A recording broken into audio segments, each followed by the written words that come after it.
लातूर जिल्ह्यातील बहुतांश भागात काल दमदार पाऊस कोसळला।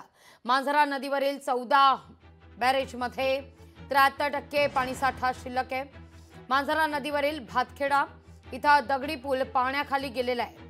तर जयकोट भागात खरीप हंगामातील काढणीस आलेला मूग आणि उडीद पिकाचं नुकसान झालेलं आहे।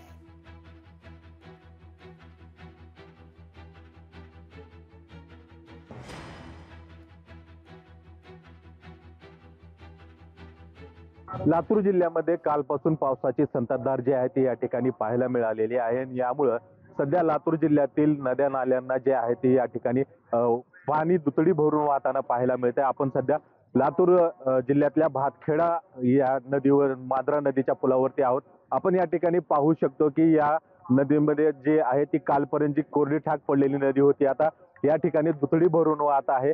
काल पावसाचा जोर रात्रीतून पावसाचा जोर वाढल्यानंतर मांजरा नदीला या ठिकाणी मोठ्या प्रमाणामध्ये पाणी या ठिकाणी आलेलं आहे आणि भातखेडा येथील जे मांजरा नदीवरची दगडी पूल आहे त्या दगडी पुलावरून काही काळ पाणी या ठिकाणी वाहताना या ठिकाणी पाहायला मिळालेलं आहे।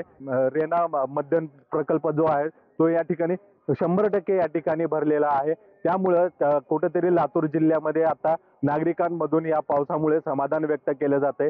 त्यापैकी आता 8 मध्यम प्रकल्पापैकी अजून 2 मध्यम प्रकल्प जे आहेत ते या ठिकाणी कोरडे ठाकच आहेत। त्यामुळे लातूर जिल्ह्यामध्ये या ठिकाणी पिण्याच्या पाण्याचा प्रश्न जो आहे तो काही अंशी या ठिकाणी मिटल्याचं आपल्याला या ठिकाणी पाहायला मिळतंय।